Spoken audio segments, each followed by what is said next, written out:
Sabi ko hinto! Ang sigaw ni Isabela. Bella para sa mga alagad niya. At isa na roon si Laya ay tila latigong humampas sa loob ng van. Napaigtad ang driver. At sa biglaang pagpreno, umugong ang protesta ng mga gulong sa maputik na daan. Naramdaman ni Laya ang pag-angat ng kanyang sikmura. Hinawakan niya ng mahigpit ang gilid ng upuan. Ang mga daliri namumutla, isang pamilyar na kilos sa tuwing sumasabog ang bulkan na kanyang amo. "Dito na! The lighting is perfect!" Patuloy ni Bella. Ang boses ay matinis at walang pasensya. Iwinasiwas niya ang kamay paturo sa isang maliit na siwang sa pagitan ng mga dambuhalang puno ng akasya. Mula roon, tanaw ang sinag ng papalubog na araw, ginagawang ginto ang mga alikabok sa madabok sa hangin sa rearview mirror. Nahuli ni Laya ang mga mata ng driver. Si Mang Celso, isang matandang lalaki na ang mukha'y tila mapa ng mga ilog at bukirin ng Mindanao. May takot sa mga matang yon. "Maputik po, Ma'am Bella," sabi nito sa mahinang boses. "Delikado po ihinto dito. Baka hindi na tayo makaalis." "That's your problem, not mine," sagot ni Bella. Hindi man lang ito tinitingnan. Abala sa pag-ayos ng kanyang mamahaling salamin sa mata. "I'm paying you to drive, not to complain. Ibaba mo kami. Now." Walang nagawa si Mang Celso kundi ang dahan-dahang igilid ang sasakyan. Gumawa ng malalim na uka sa putik ang mga gulong. Bago pa man bumukas ang pinto, napansin ni Laya ang panginginig ng mga kamay ng matanda sa manibela. "Ma'am Bella, baka po gusto ninyong pag-isipan." Subok ni Laya, ngunit isang matalim na tingin mula kay Bella ang nagpatigil sa kanya. "Are you questioning me, Laya?" "Hindi po, ma'am." Mabilis na sagot ni Laya. Yumuko at kinuha ang mga bag. Habang ibinababa ni Laya ang mga gamit, isang malaking backpack na puno ng damit ni Bella, isang tripod, at isang cooler para sa mga inumin nito. Narinig niyang muling nagsalita si Mang Celso. Ang boses ay tila isang bulong na ayaw iparinig sa gubat. "Paalala lang po, mga ineng..." Tumigil si Bella sa pag-aayos ng buhok. Iritasyon ang mababasa sa kanyang muka. "What now?" Hindi sumagot agad si Mang Celso. Tumingin siya sa daan sa unahan, sa kalsadang lupa na papalubog sa karimlan ng gubat. "Nasa babang luksa ang bundok, ma'am," bulong niya. Ang mga mata ay nakatutok sa salamin sa harap, tila takot tumingin sa labas. "Kung pupunta man kayo sa talon, huwag ninyong babanggitin ang pangalan." Isang tawang walang kagalakan ang kumawala kay Bella. "What is this? Some local horror story?" "Babangwad, babang luksa po." Pagluluksa, paglilinaw ng matanda. "May namatay na pinuno. Tahimik dapat ang bundok." Sa ilalim ng kanyang damit, lihim na hinigpitan ni Laya ang hawak sa kwintas niya. Isang maliit na medalyon ni Saint Christopher. Bigay ng kanyang ina para sa ligtas na paglalakbay. Isang malamig na kaba ang gumapang sa kanyang batok, ngunit para kay Bella, ang babala ay isa lamang istorbo. Kumuha siya ng ilang lukot na pera sa kanyang pitaka. Binilog ito at walang seremonyang inihagis sa kandungan ni Mang Celso. "Keep the change at huwag mo na kaming hintayin." Bumaba si Bella ng van. Ang kanyang puting-puting sapatos ay agad na bumaon sa kulay kalawang na putik. Sumunod si Laya. Pasan ang bigat ng mga gamit at ang bigat ng hindi maipaliwanag na takot. Pinaandar ni Mang Celso ang makina. Bago niya isara ang bintana, sumulyap siya kay Laya. Isang sulyap na puno ng awa at pagpapaalam. Narinig ni Laya ang huling buntong hininga nito. Isang tunog ng pagsuko bago tuluyang umalis ang van. Ang ugong ng makina ay dahan-dahang nilamon ng gubat at pagkatapos, katahimikan. Isang katahimikan na hindi normal. Hindi ang katahimikan ng kapayapaan, kundi isang katahimikang mabigat, tila may nagmamasid, tila ang gubat mismo ay nagpipigil ng hininga. Nawala ang huni ng mga kuliglig. Nawala ang awit ng mga ibon. Tanging ang marahang pagaspas ng mga dahon sa itaas ang naririnig. Nakatayo lang si Laya, nakatingin sa papalayong van.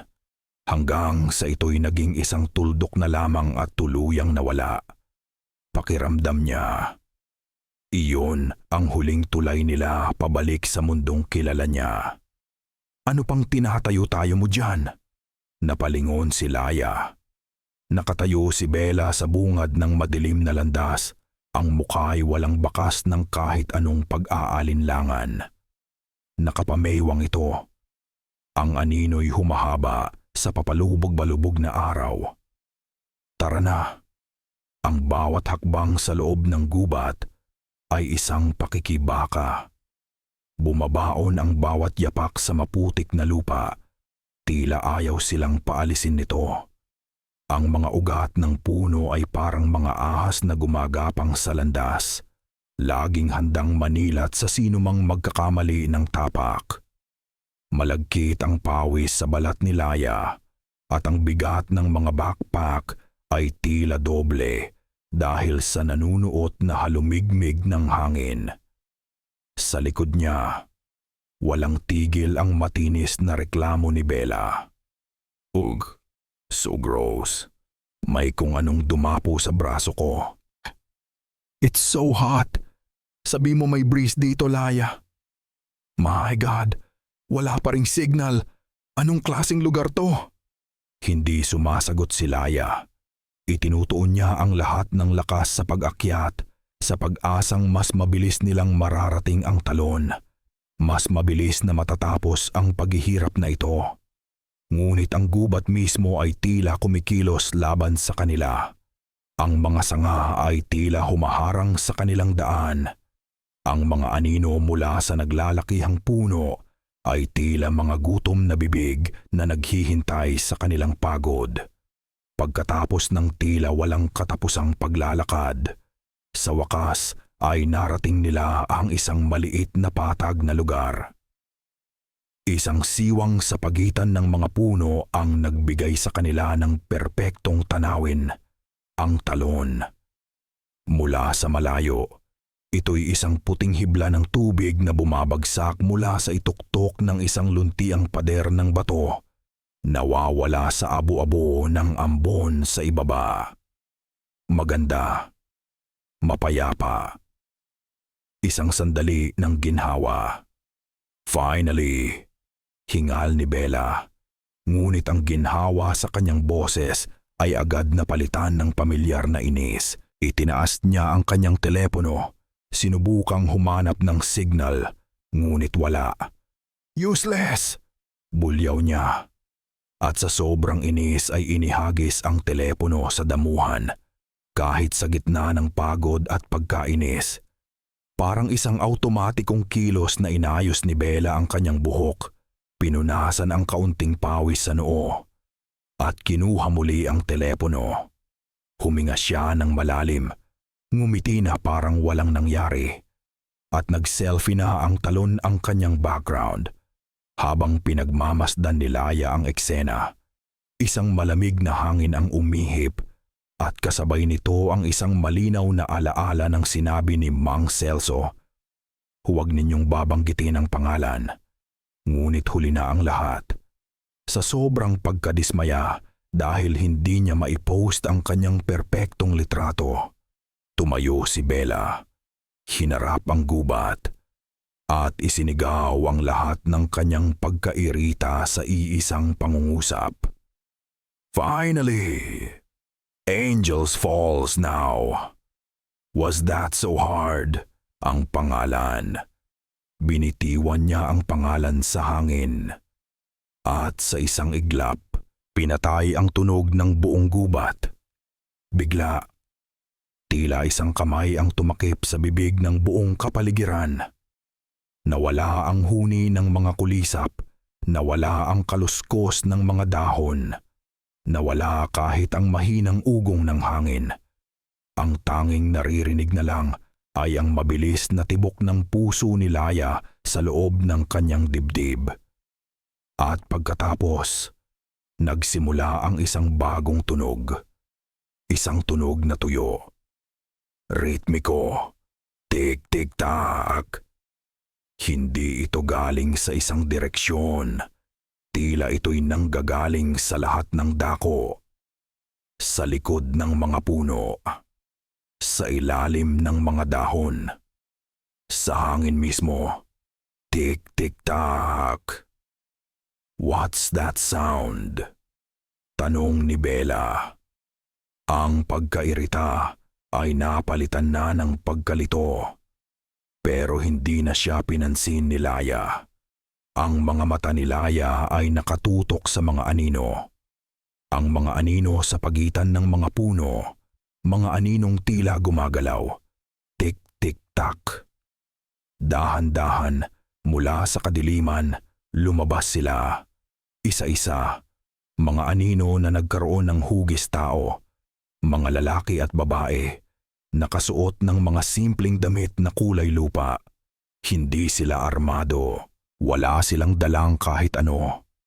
Nakatayo lamang sila sa gilid ng patag na lugar, pumapalibot sa kanila. Hindi sila nagsasalita. Hindi sila kumikilos.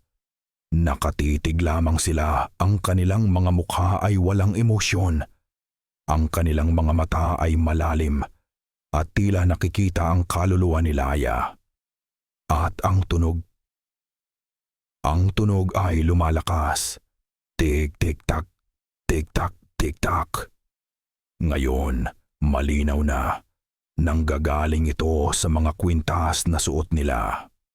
Mga kwintas na gawa sa maiitim na buto ng kahoy at maliliit, mapuputing piraso ng buto. Ang bawat paghinga nila, ang bawat maliit na paggalaw ay lumilikha ng nakakakilabot na tunog na iyon. Ang tunog ng kanilang pagdating. Walang gumamit ng dahas, walang sigaw, walang banta. Isang matandang babae ang lumapit at marahang kinuha ang braso ni Bella. Sa sobrang gulat, hindi nakapalag si Bella. Isa namang lalaki ang tumayo sa likuran ni Laya. Hindi siya hinawakan. Ngunit sapat na ang kanyang presensya para malaman ni Laya na wala siyang pagpipilian kundi ang sumunod. Ang bawat hakbang palayo sa talon ay isang hakbang papalubog sa mas malalim na takot. Ang tunog ng tik-tik-tak mula sa kanilang mga kwintas ay naging isang hipnotikong ritmo, isang martsa patungo sa isang hindi malamang kahihinatnan. Naglakad sila sa isang landas na hindi nakita ni Laya kanina, masikip at halos natatakpan ng mga halaman. Tila ang gubat mismo ang nagbukas para sa mga taong ito, at ngayon ay nagsasara na muli sa kanilang likuran. Habang papalapit sila sa destinasyon, isang amoy ang nagsimulang pumuno sa hangin. Matamis, nakakahilo. Ang amoy ng Dama de Noche o Lady of the Night. Ngunit hindi ito ang karaniwang amoy na naaamoy sa mga hardin sa syudad. Ito'y mas matapang, mas puro, at may halong lungkot. Tila ang bawat bulaklak sa gubat na ito ay sabay-sabay na namumukadkad, naglalabas ng kanilang samyo para sa isang mahalagang okasyon. Di nagtagal, natanaw nila ang mga ilaw. Hindi ilaw ng kuryente, kundi ang mainit at gumagalaw na liwanag mula sa mga sulo na nakatusok sa lupa. Isang maliit na nayon na binubuo ng mga kubong gawa sa kawayan at pawid. Ang bumungad sa kanila. Walang tunog ng tawanan ng mga bata, walang usapan ng mga matatanda. Tanging ang lagitik ng apoy mula sa mga sulo at ang walang tigil na tik-tik-tak ng kanilang mga bantay. Dinala sila sa isa sa mga kubo sa gitna ng nayon.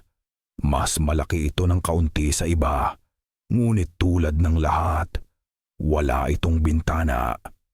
Isang siwang lamang ang nagsisilbing pinto. Tinulak sila ng marahan papasok at saka isinara ang pinto gamit ang isang makapal na piraso ng kawayan. Nasa loob sila ng halos ganap na kadiliman.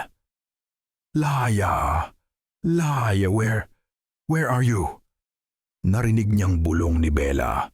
Ang boses ay nanginginig sa unang pagkakataon. Dito po ako, ma'am. Sagot ni Laya. Kinakapa ang dingding hanggang sa mahawakan niya ang balikat ng kanyang amo. Hinawakan ni Bella ang braso ni Laya ng napakahigpit. What do they want? My money? My watch? They can have it. Tell them. Hindi ko po alam, ma'am. Ilang minuto silang nanatili sa ganoong posisyon, sa gitna ng kadiliman at ng nakakabinging amoy ng mga bulaklak. Maya-maya, isang sinag ng liwanag ang pumasok nang muling bumukas ang pinto. Isang lalaki ang pumasok, may dalang maliit na lampara. Siya'y bata pa, marahil kaedad lang ni Laya. Matipuno ang kanyang pangangatawan at ang kanyang mukha may kung anong kakaiba rito. Isang halo ng kalupitan ng gubat at isang bakas ng pamilyar na sibilisasyon. Siya ang unang tao na hindi nakatingin sa kanila na parang mga bagay lamang. Tinitigan niya si Bella. Pagkatapos ay si Laya. At sa pagtitig niya kay Laya, tumigil ito ng mas matagal. Tila may kinikilala. O tila may hinahanap.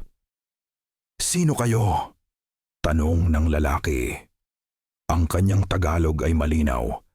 Hindi tulad ng puntong narinig nila kay Mang Celso. I'm Isabela de Leon. Mabilis na sagot ni Bella. Bumabalik ang dating kumpiyansa. My father is a very powerful man. If you let us go now, I promise. Pinutol ng lalaki ang kanyang sasabihin sa isang kumpas lamang ng kamay. Ang mga pangalan ninyo sa labas ay walang halaga rito. Tumingin siyang muli kay Laya. Nilapastangan ninyo ang aming lupain sa isang sagradong panahon. We didn't do anything, git ni Bella. Isinigaw ninyo ang ipinagbabawal na pangalan, sabi ng lalaki. Ang boses ay malamig at walang emosyon. Tonight is the 40th night. Hindi kayo dapat narito. Sa gitna ng takot, gumawa si Laya ng isang maliit na kilos ng pagkalinga. Kinuha niya ang bote ng tubig mula sa backpack at inilahad ito kay Bella, na nanginginig pa rin ang mga kamay. Hinablot ito ni Bella nang hindi man lang tumitingin o nagpapasalamat.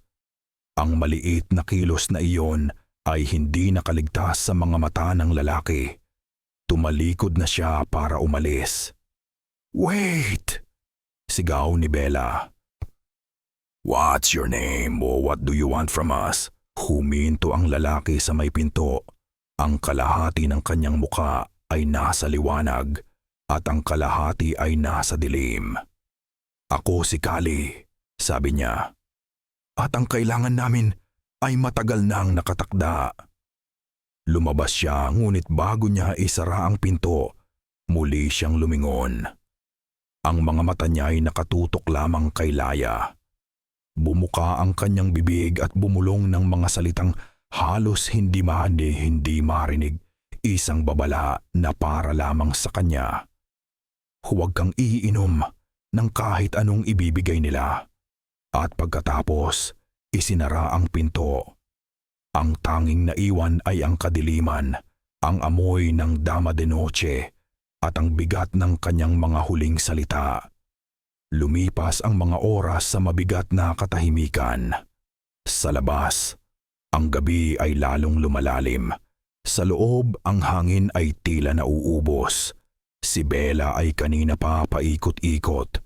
Parang isang tigreng nakakulong sa hawla, bumubulong ng mga sumpa at mga banta tungkol sa kanyang ama. Si Laya naman ay nakaupo sa isang sulok, yakap ang kanyang mga tuhod, pinakikinggan ang bawat kaluskos, ang bawat pagbabago sa anino sa labas ng siwang ng pinto. Hanggang sa bumukas itong muli. Ang pumasok ay ang matandang babae mula kanina, ang parehong babae na kumuha sa braso ni Bella. May dala siyang 2 baon ng niyog. Ang isa ay naglalaman ng kanin at tila lamang ugat na nilaga. Ang isa naman ay may lamang tubig na kulay lila. Inilapag niya ito sa gitna ng sahig na kawayan ng walang imik. Ang kanyang mga kilos ay mabagal, tila isang ritual. "Finally! Food!" Sigaw ni Bella. Akmang kukunin ang pagkain. Ngunit isang alaala ang pumigil kay Laya. Ang huling tingin ni Kali. Ang kanyang halos hindi marinig na babala. "Huwag kang iinom ng kahit anong ibibigay nila." "Ma'am, sandali!" Pigil ni Laya. Ang boses ay mahina. "Baka po hindi dapat." Tinawanan lang siya ni Bella. "Don't be stupid, Laya. I'm starving. Kung gusto nilang patayin tayo, kanina pa sana." This is probably their way of saying sorry. Kinuha ni Bella ang isang bao at nagsimulang kumain ng may pagkaganid. Ininom niya ang lilang tubig na tila ilang araw siyang hindi nakainom. "Fine, more for me," sabi niya habang puno ang bibig. Tinignan lamang ni Laya ang natitirang pagkain. Ang kanyang tiyan ay kumakalam sa gutom, ngunit mas malakas ang sigaw ng takot sa kanyang isipan. Umiling siya. "Hindi po, salamat." Ang matandang babae ay nakatayo lang sa may pinto, pinapanood sila. Nang makita niyang hindi kakain si Laya, isang halos hindi mapansing ngiti ang gumuhit sa kanyang mga tuyot na labi. Pagkatapos ay tumalikod na ito at umalis. Muling isinara ang pinto. Ilang minuto pa ang lumipas. Patapos nang kumain si Bella nang bigla itong humikab ng malalim. "Ugh, I'm so sleepy all of a sudden," sabi niya. Ang mga salitay tila bumibigat. Siguro sa pagod. Sinubukan niyang tumayo, ngunit nanghihina ang kanyang mga tuhod. Napasandal siya sa dingding. "Laya, I feel weird." At dahan-dahan, parang isang kandilang nauupusan ng hangin. Ang kanyang mga mata ay pumingkit at tuluyan siyang bumagsak sa sahig, mahimbing na natutulog. "Ma'am! Ma'am Bella!" Sinubukan siyang gisingin ni Laya, ngunit ang paghinga ni Bella ay malalim at tuloy-tuloy. Hindi ito ordinaryong tulog. At noon niya narinig ang tunog mula sa labas. Hindi ito ang tik-tik-tak na narinig niya kanina. Ito'y isang awit, isang oyayi, isang kanta para sa pagpapatulog ng sanggol. Ngunit ang himig nito ay matinis at puno ng kalungkutan. Paulit-ulit, walang salita. Isang nakakakilabot na melodiyang tila nagmumula sa lalamunan ng isang taong matagal nang namayapa. Dahan-dahan, nanginginig ang mga kamay. Sumilip si Laya sa siwang ng pinto. Ang buong nayon ay nasa labas. Nakatayo silang lahat na tila mga estatwa, nakaharap sa iisang direksyon, sa isang malaki at patag na bato sa gitna ng nayon na hindi napansin ni Laya kanina. Sa ibabaw ng lupa sa paligid ng bato ay may mga kakaibang simbolo na iginuhit gamit ang puting putik. Ang mga sulo ay mas maraming idinagdag, ginagawang araw ang gabi. Naghahanda sila. Nilamon ng takot ang puso ni Laya. Binalingan niya si Bella, niyugyug ng buong lakas. "Ma'am, gumising po ko kayo. Ma'am Bella!" Ngunit si Bella ay parang isang manika na walang buhay. Ang dating amo na makapangyarihan at palaging sumisigaw ay ngayon, sa unang pagkakataon, tahimik at walang magawa. Sa unang pagkakataon, naramdaman ni Laya ang kawalan ng pag-asa ni Bella. At doon niya napagtanto, siya na lang mag-isa. Biglang tumigil ang uyayi. Ang katahimikan na pumalit ay mas nakakabingi pa kaysa sa awit. Isang anino ang tumakip sa siwang ng pinto. Bumukas ito. Nakatayo roon si Kali. Ang kanyang muka ay seryoso sa ilalim ng liwanag ng mga sulo. Anong ginawa ninyo sa kanya? Tanong ni Laya. Ang boses ay basag. Anong kailangan ninyo? Hindi tumingin si Kali kay Bella na nakahandusay sa sahig. Ang mga mata niya ay nakatutok lamang kay Laya. Isang tingin na puno ng kahulugang hindi niya maintindihan. Awa ba o paghatol? Hindi siya ang kailangan namin, sabi ni Kali sa malamig at pinal na boses. Huminga siya ng malalim. Itinuturing kanilang dalisay. Ikaw, ang handog! Ang mga salita ni Kali ay tila mga pako na bumaon sa sahig ng kubo. Ipinako si Laya sa kanyang kinatatayuan. Ang hangin ay tila ninakaw mula sa kanyang mga baga. Walang tunog na lumabas sa kanyang bibig. Ang buong mundo niya ay lumiit at naging ang mukha lamang ni Kali, na seryosong nakatitig sa kanya sa ilalim ng nanginginig na liwanag ng lampara. Ikaw ang handog. Bakit? Sa wakas ay naibulong niya. Ang boses ay halos hangin na lamang. Nagmamadali ang bawat salita ni Kali, tila may hinahabol na oras.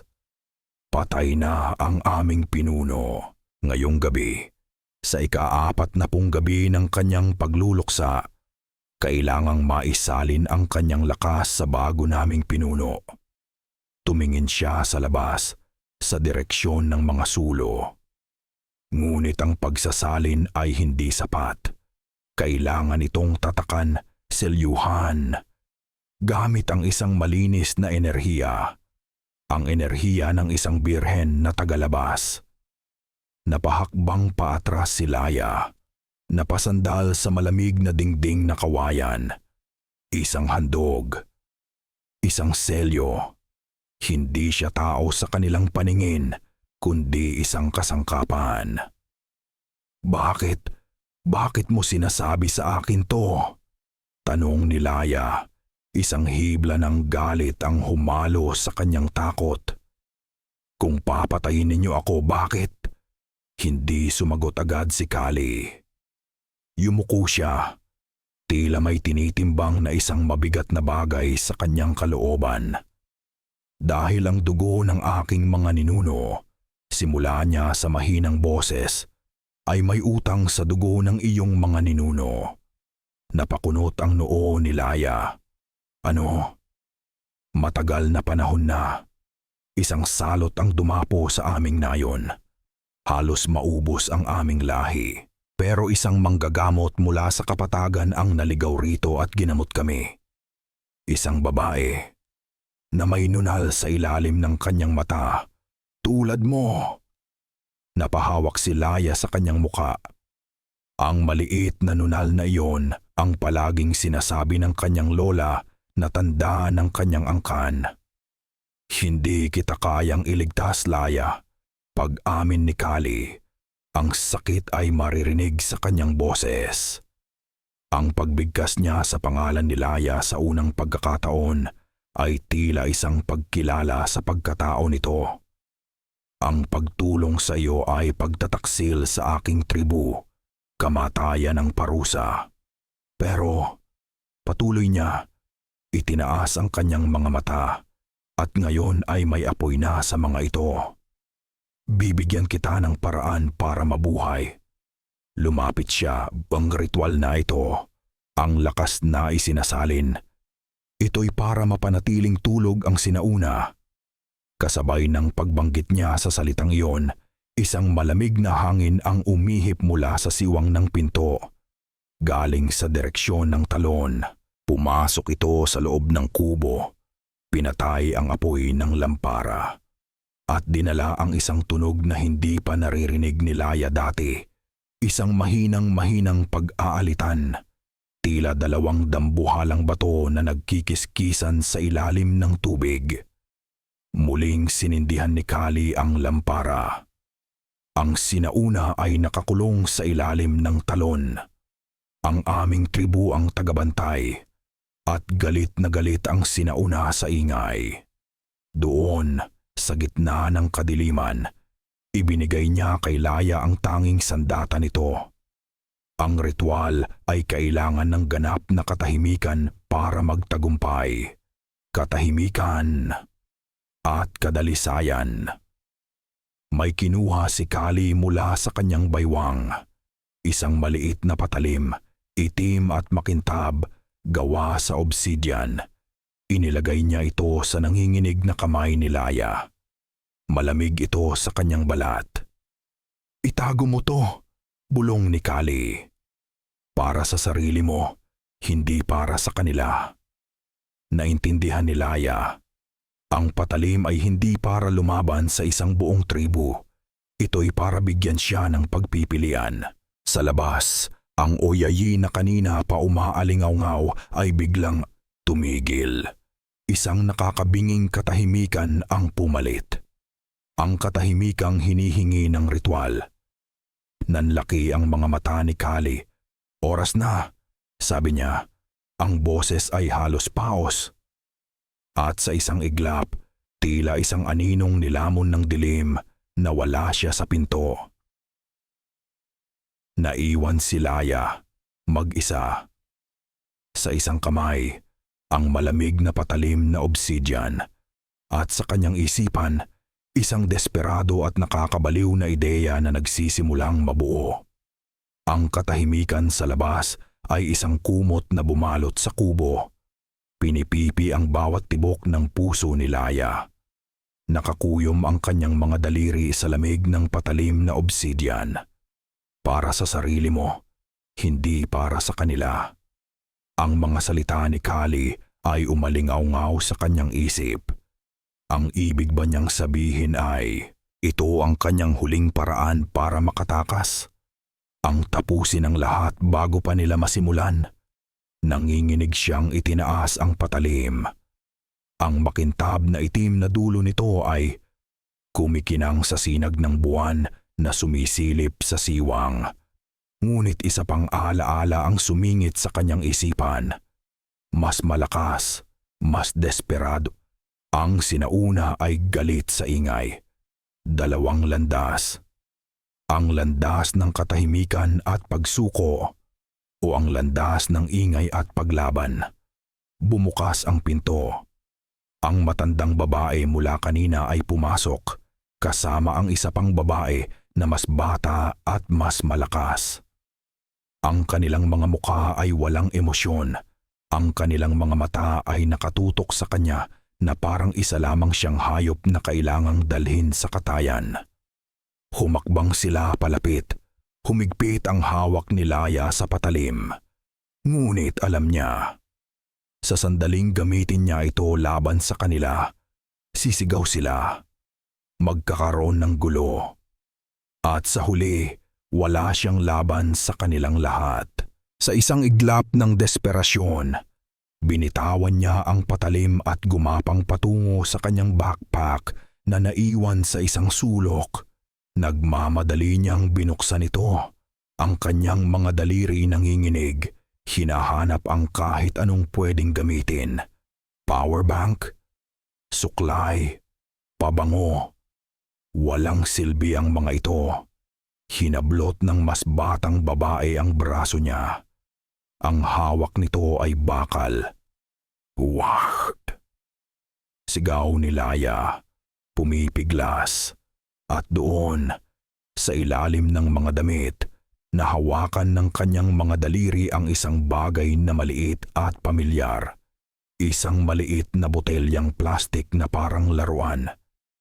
Ang banal na tubig na ibinigay ng kanyang ina bago siya umalis. Para sa proteksyon mo, anak.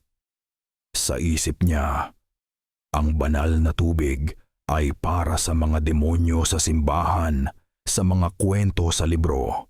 Hindi para dito. Hindi para sa isang bangungot na totoo.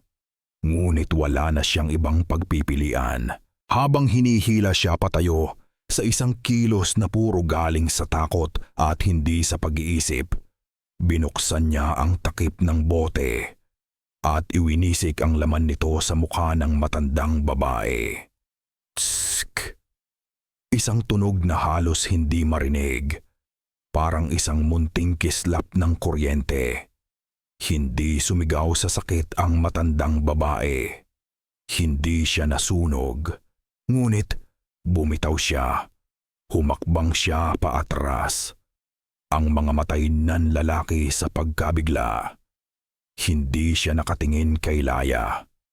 Nakatingin siya sa isang bagay sa likod ni Laya. Isang bagay na si Laya lamang ang hindi nakikita. Tila sa isang saglit, ang dalisay na dalaga na nakita niya ay napalitan ng ibang imahe. Isang imahe na nagdulot sa kanya ng pagtigil. Ang isang segundong pag-aalinlangan na iyon. Para kay Laya, iyon ay isang buong buhay. Nakita niya, hindi ito sandata na nakakasakit. Ito ay sandata na nakakagambala. Ngunit ang sandali ay tapos na. Ang mas batang babae na hindi natamaan ng tubig ay tila natauhan mula sa pagkabigla. Ang pagkalito sa kanyang muka ay napalitan ng determinasyon. Binitawan niya si Laya at mabilis na may kinuha sa kanyang baywang, isang lubid na galing sa mga tuyong baging. Bago pa makakilos si Laya, ang lubid ay ipinulupot na sa kanyang mga braso, mahigpit at magaspang sa kanyang balat. Ang maliit na bote ng banal na tubig ay nahulog mula sa kanyang kamay. Gumulong sa sahig na kawayan at nawala sa isa sa mga siwang. Ang kanyang huling sandata ay nawala. Ang pag-aalinlangan sa mga mata ng mga babae emingiyababog ay napalitan na ng malamig na katotohanan. Handa na sila ngayon, hindi na sinin, hindi na sila muling magugulat.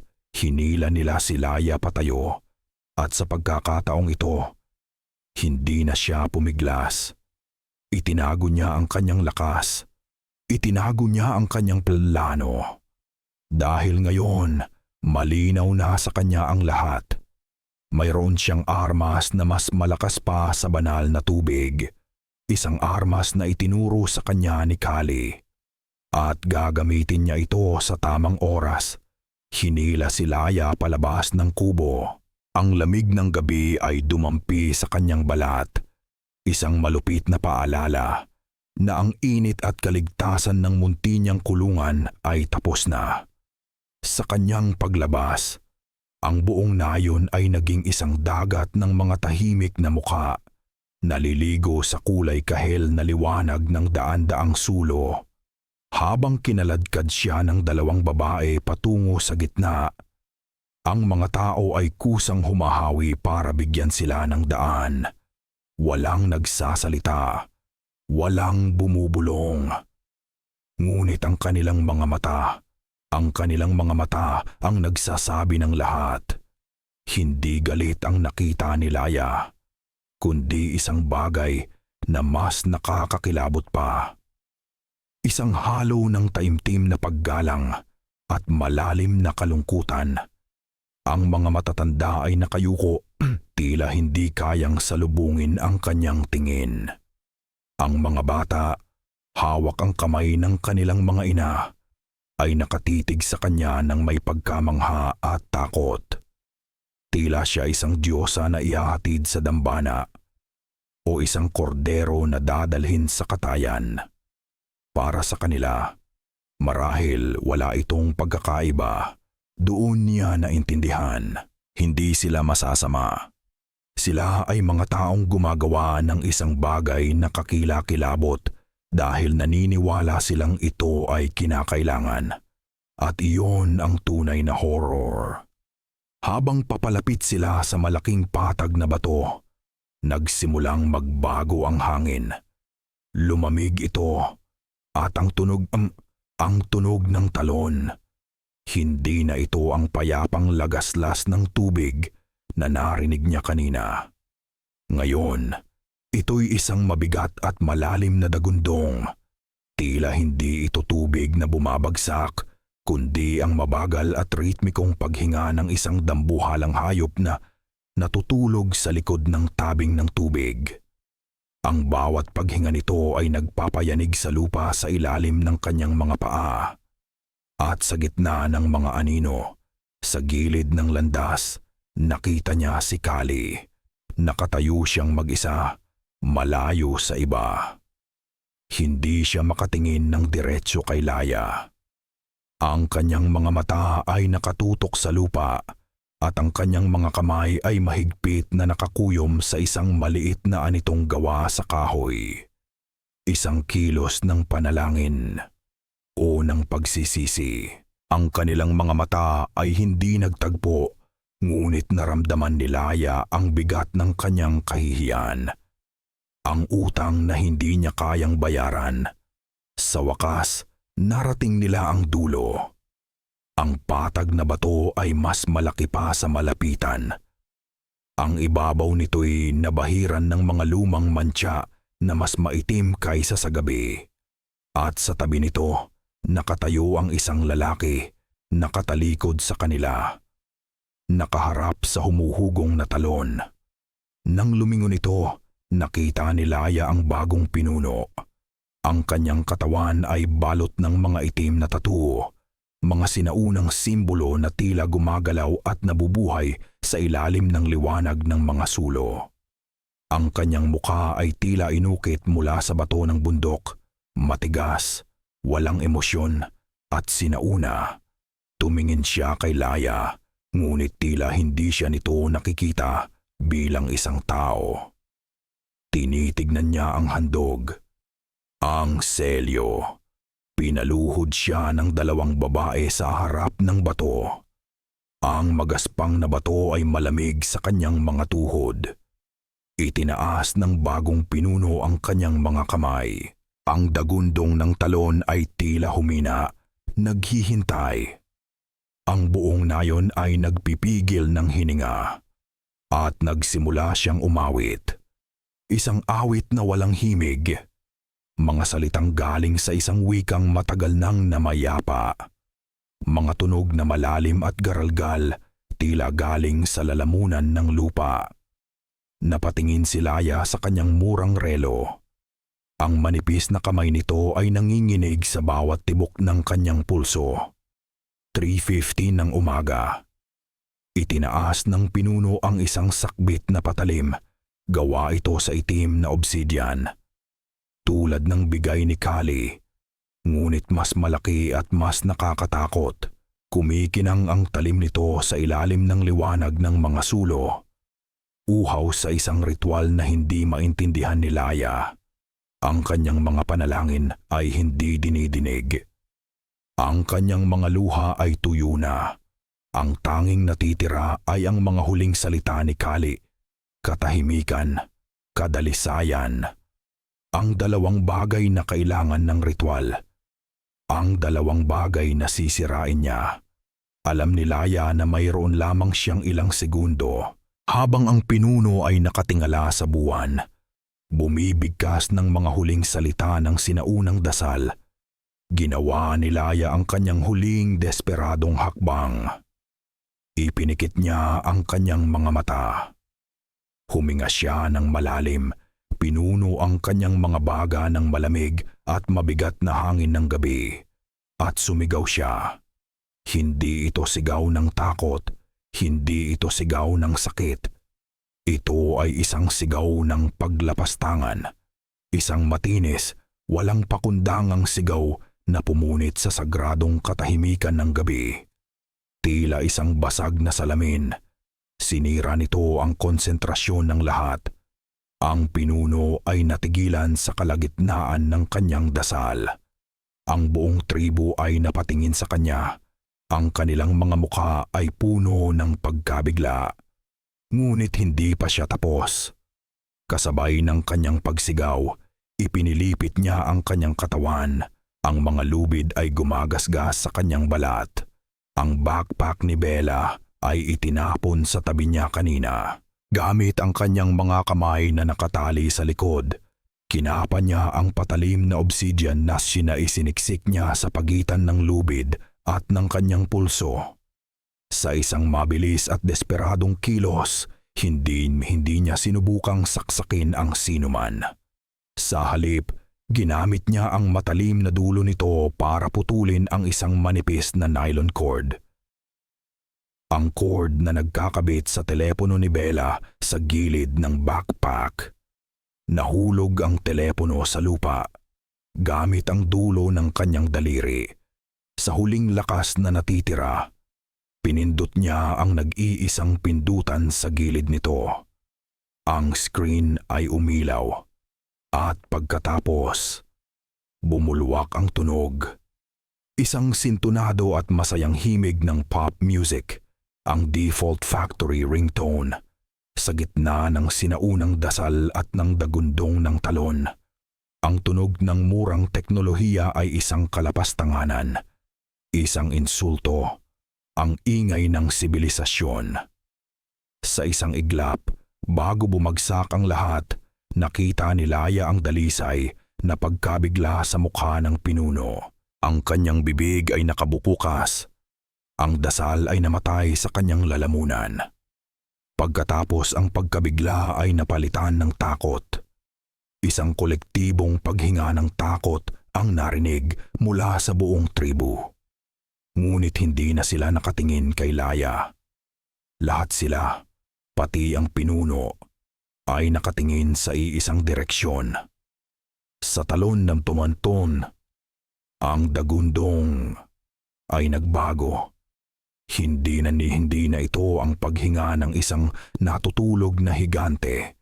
Ito na ngayon ay isang ungol ng pagkagising mula sa isang masamang panaginip. Isang ungol na nagmumula sa kaibuturan ng lupa. At ang lupang kinatutuntungan nilang lahat, ay nagsimulang yuminig. Ang ungol mula sa talon ay naging isang kasuklam-suklam na dagundong.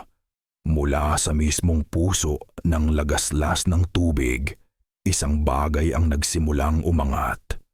Hindi ito isang halimaw na may mga galamay o pangil. Ito'y isang bagay na mas masahol pa, dahil hindi ito kayang unawain ng isipan. Isang buhay na anino, isang walang hugis na masa ng kadiliman na tila mas maitim pa kaysa sa gabi. Sinisipsip ang liwanag ng mga sulo sa paligid nito.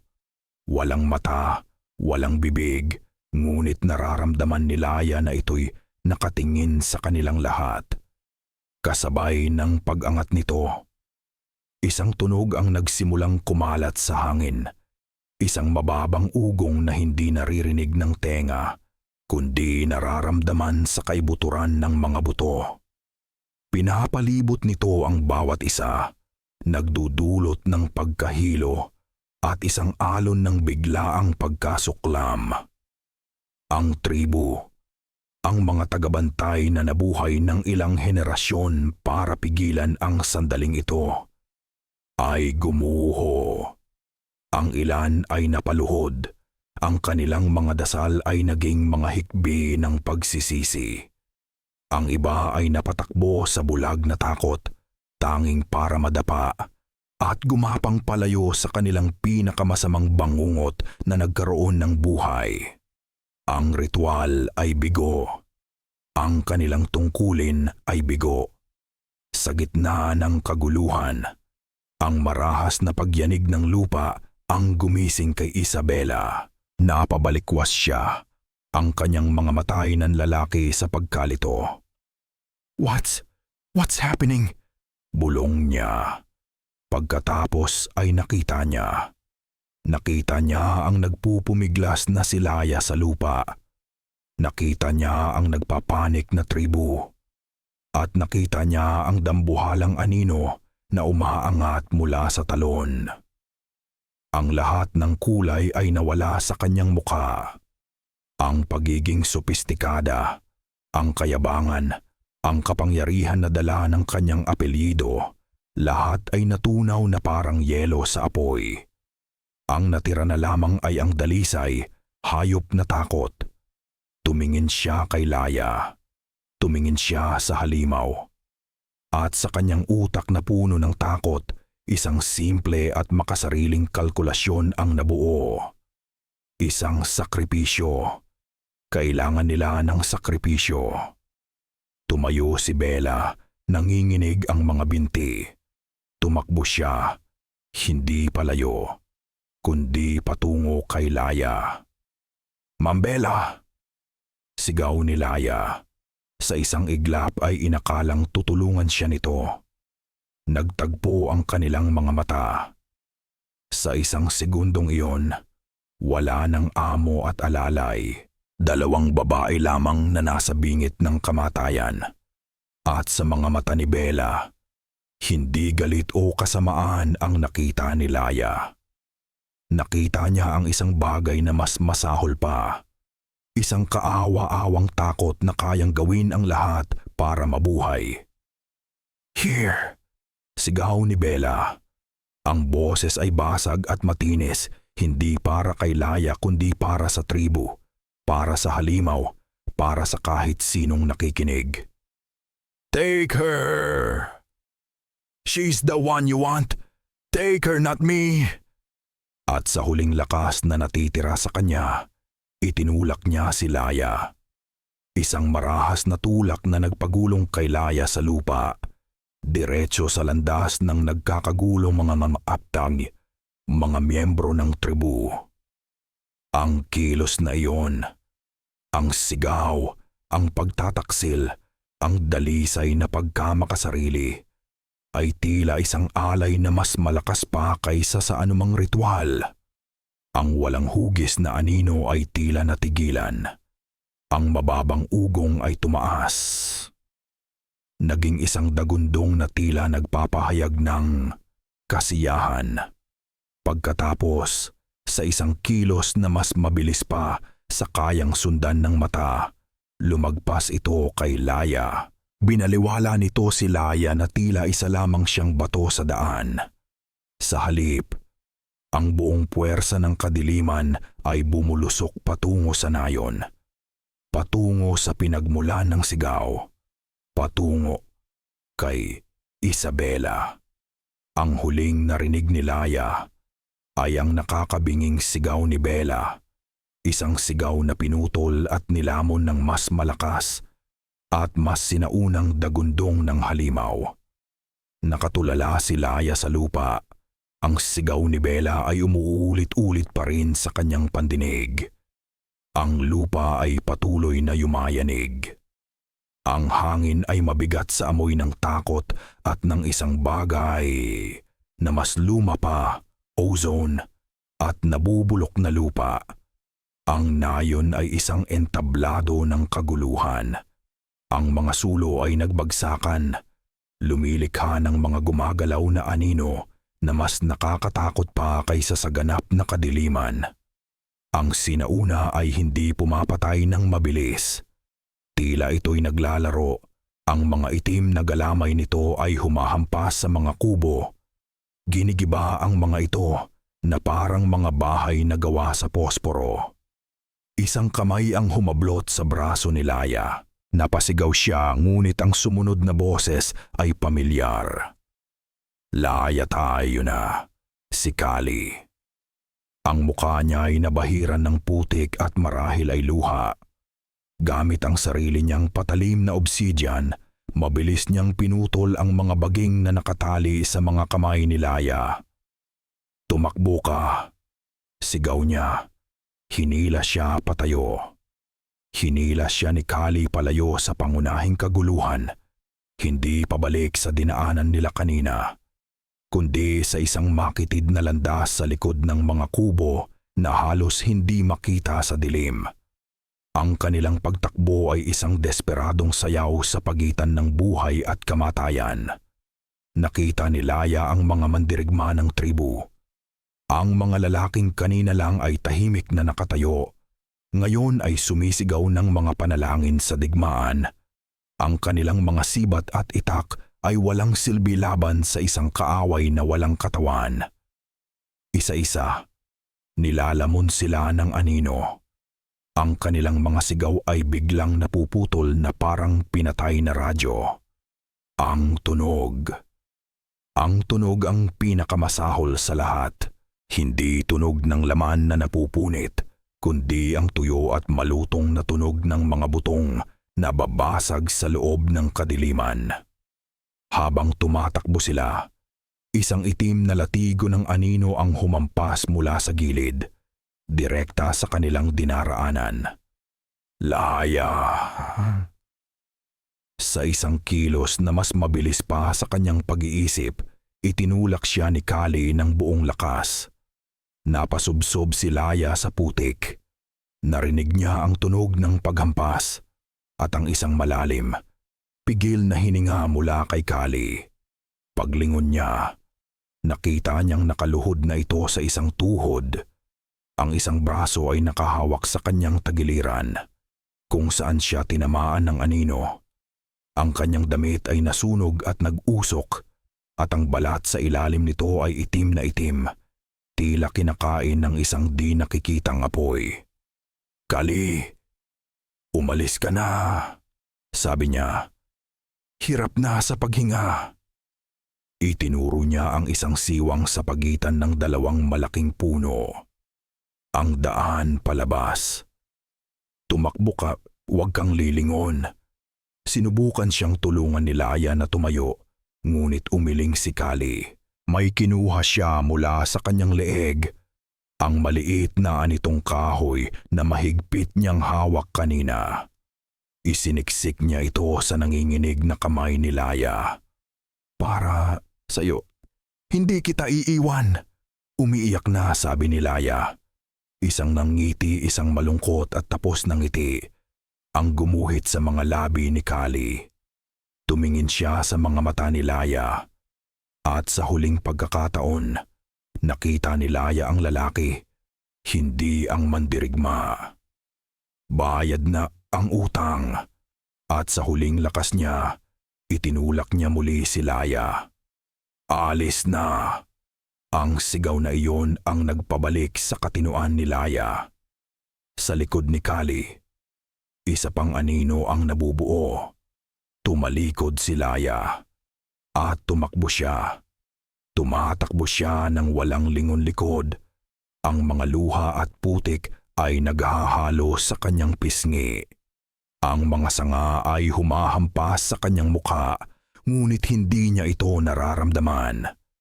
Tumatakbo siya palayo sa mga sigaw, palayo sa tunog ng mga nababasag na buto, palayo sa lalaking nagligtas sa kanya. Dahan-dahan, ang dagundong ng halimaw at ang mga huling sigaw ng isang lahing tagabantay ay humina sa kanyang likuran, hanggang sa ang tanging naririnig na lang niya ay ang sarili niyang paghinga. Malakas, putol-putol. Ang tunog ng isang taong nakaligtas. Hindi na siya nag-iisip. Tumatakbo na lang siya. Ang bawat hibla ng kanyang kalamnan ay sumisigaw sa pagod. Ang kanyang mga baga ay nasusunog. Ang bawat paghinga ay isang punyal sa kanyang tagiliran. Ngunit patuloy siyang tumatakbo, itinutulak ng isang puwersa na mas malakas pa sa pagod. Ang alaala ng huling sigaw ni Kali at ang dagundong na lumalamon sa lahat sa kanyang likuran. Hindi niya alam kung gaano katagal siyang tumakbo. Minuto, oras, isang buong kawalang hanggan. Ang gubat ay isang paulit-ulit na bangungot ng mga puno, baging at anino. Hanggang sa wakas, ang kanyang katawan ay sumuko na. Bumigay ang kanyang mga tuhod. Walang lakas, walang natira. Bumagsak siya sa malambot na lupa. Ang kanyang mukha ay nakasubsob sa mamasa-masang dahon. Ang huli niyang nakita bago siya lamunin ng kadiliman ay ang anitong kahoy ni Kali. Mahigpit pa rin sa kanyang kamay. Ang unang gumising sa kanya ay ang liwanag. Isang maputlang liwanag ng bukang liwayway na tumatagos sa mga dahon. Dahan-dahan niyang iminulat ang kanyang mga mata. Ang sakit ay kumalat sa buo niyang katawan. Ngunit higit pa sa sakit, ang napansin niya ay ang katahimikan. Isang ganap at perpektong katahimikan. Wala ang dagundong ng halimaw, wala ang mga sigaw. Ngunit wala rin ang mga normal na tunog ng gubat. Walang huni ng ibon na sumasalubong sa umaga. Walang awit ng mga kuliglig. Tila ang buong kagubatan ay namatay kagabi at siya na lamang ang natira. Isang katahimikang mas nakakakilabot pa kaysa sa ingay. Pinilit niyang tumayo. Nakita niya na nakahandusay siya sa gilid ng isang pamilyar na daan. Ang kalsadang lupa kung saan sila iniwan ni Mang Celso. Nakalabas na siya.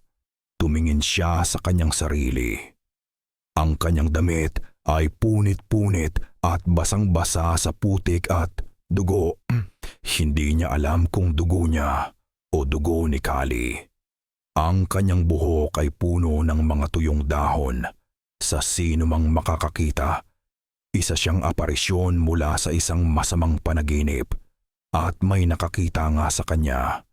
Sa di kalayuan, isang ugong ng makina ang dahan-dahang lumalakas. Isang lumang pampasaherong jeepney, marahil ang unang biyahe ng araw, ang papalapit. Huminto ito ilang metro mula sa kanya. Ang driver ay nakatitig, ang bibig ay nakabukas sa pagkabigla.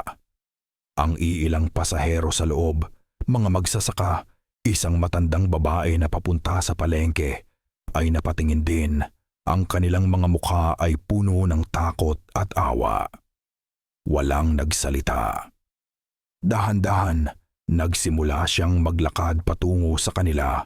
Ang bawat hakbang ay isang pagsubok. Nang makarating siya sa gilid ng jeep, isang matandang lola ang may dalang bayong ng mga gulay. Ang tumayo, kinuha nito ang alampay sa kanyang balikat. Isang luma at bulaklaking alampay. At maingat na ipinatong sa mga nanginginig na balikat ni Laya. Hindi ito nagtanong, hindi ito nagsalita. Isang kilos lamang ng dalisay na pagkalinga. Sumakay si Laya sa jeep, umupo siya sa isang sulok, nakayuko. Yakap-yakap ang sarili. Ang ugong ng makina ay isang tunog ng sibilisasyon. Isang tunog na dapat ay nagbibigay ng kapanatagan. Ngunit hindi nito kayang punan ang katahimikan sa loob ng kanyang isipan. Dinala siya ng jeep sa pinakamalapit na bayan. Isang maliit na police station. Mga unipormadong lalaki. Mga tanong na hindi niya maintindihan. Anong pangalan mo, Ineng? Saan ka galing? May kasama ka ba? Anong nangyari? Tumingala si Laya sa pulis na nagtatanong.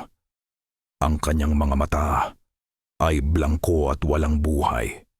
Sinubukan niyang magsalita. Sinubukan niyang ipaliwanag ang tungkol kay Bella, sa tribu, kay Kali, sa halimaw. Ngunit walang salitang lumabas.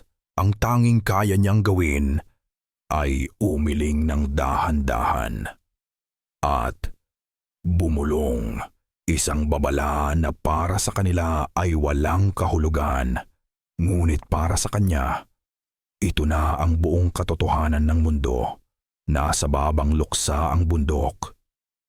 Lumipas ang ilang linggo sa isang malabong pagkakasunod-sunod ng mga pangyayari.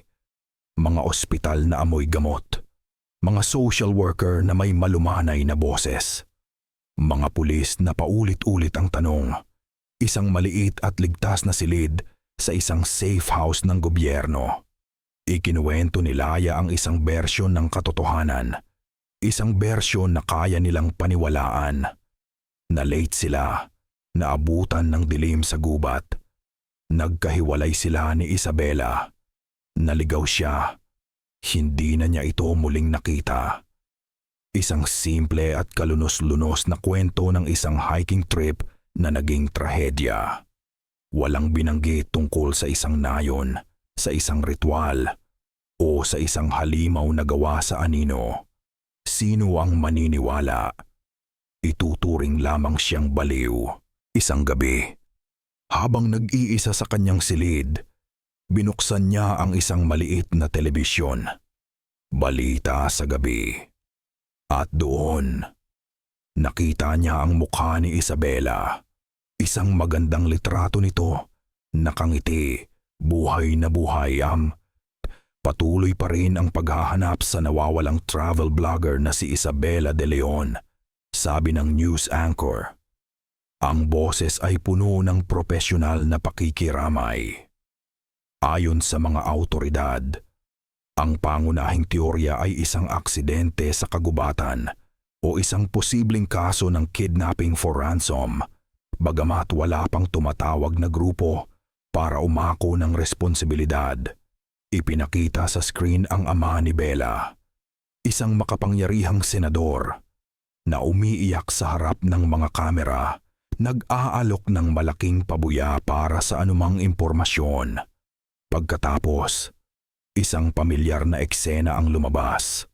Isang maikling video clip kuha mula sa cellphone ni Bella na na-recover daw ng search and rescue team malapit sa isang ilog. Nasa screen si Bella. Ang muka ay medyo pawisan ngunit mayabang pa rin. Nasa likod niya ang talon, mapayapa at majestiko sa ilalim ng araw. Itinaas niya ang kanyang telepono, nag-selfie. "Finally, Angels Falls now. Was that so hard?" Ang boses. Ang mga salitang nagsimula ng lahat. Napatitig si Laya sa screen. Ang video ay medyo malabo. May mga static, ngunit sa ilalim ng boses ni Bella, sa ilalim ng lagaslas ng tubig, parang may narinig si Laya. Isang bagay na napakahina. Isang bagay na kung hindi mo alam, ay hindi mo mapapansin. Tik-tik-tak. Isang malamig na kuryente ang gumapang sa kanyang gulugod. Hininaan niya ang volume. Itinaas niya ulit. Nandoon pa rin. Isang halos hindi marinig na ritmo sa background ng video. Isang multo sa loob ng makina. Baliw na ba siya? Imahinasyon na lang ba niya ito? O isang patunay na ang lahat ng nangyari ay totoo. Pinatay ni Laya ang telebisyon. Niyakap niya ang kanyang mga tuhod at umupo sa dilim. Ang tanging liwanag ay mula sa buwan sa labas ng bintana. Ang tanging kasama niya ay ang katahimikan, ngunit hindi na ito ang katahimikan ng kapayapaan. Ito na ngayon ay ang katahimikan na puno ng mga alaala. Sa ibabaw ng kanyang maliit na mesa, sa tabi ng kama, nakapatong ang isang baga.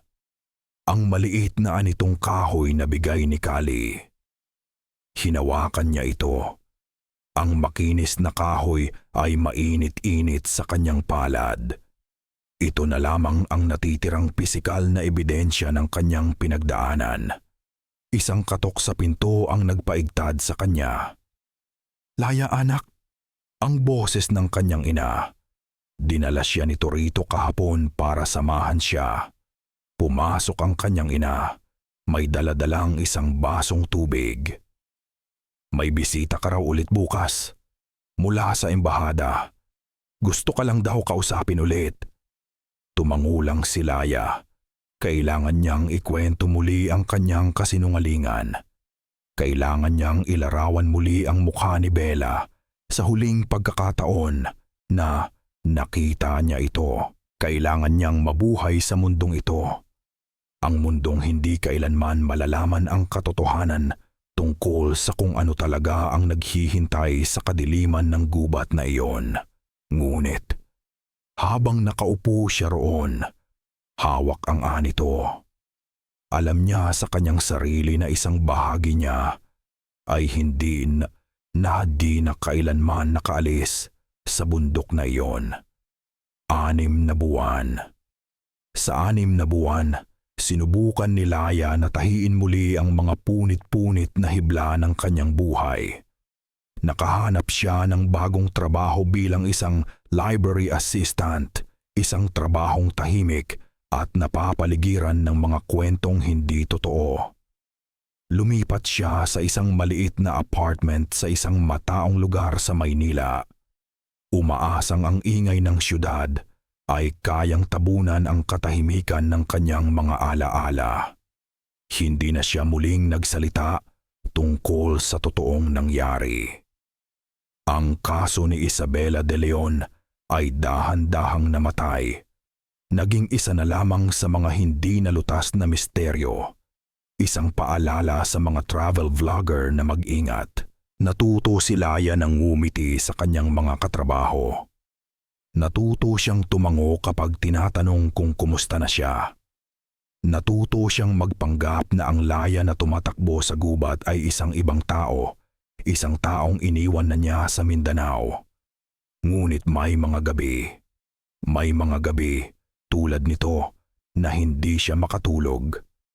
Ang init ng syudad ay nakakasakal. Bumangon siya mula sa kama at binuksan ang bintana. Umaasang makahanap ng kahit kaunting hangin. Isang malakas at hindi inaasahang bugso ng hangin ang pumasok sa kanyang silid. Isinara nito ang pinto ng malakas. Ngunit hindi iyon ang nagpatigil sa paghinga ni Laya. Ang hangin. May dala itong amoy. Isang amoy na matagal na niyang sinubukang kalimutan. Matamis, nakakahilo. Ang amoy ng Dama de Noche. Napatayo siya na parang estatwa sa gitna ng kanyang kwarto. Bawat himaymay ng kanyang katawan ay alerto. Imposible. Nasa 12 palapag siya ng isang gusali sa gitna ng betong gubat ng Kamaynilaan. Walang hardin sa malapit, walang kahit isang halaman. At pagkatapos, mula sa kalye sa ibaba, mula sa ingay ng mga sasakyan at ng malayong sirena, may narinig siya. Isang tunog na hindi dapat naroroon. Isang tunog na napakalayo, sinanasakuhadata na pamalalayo, ngunit para sa kanyang mga tainga na nasanay sa takot, ito'y malinaw na parang isang bulong sa tabi niya. Isang tuyo at ritmikong tunog. Tik-tik-tak, tik-tik-tak. Hindi siya sumigaw, hindi siya tumakbo. Ang mga aral ng gubat ay nakatatak na sa kanyang kaluluwa.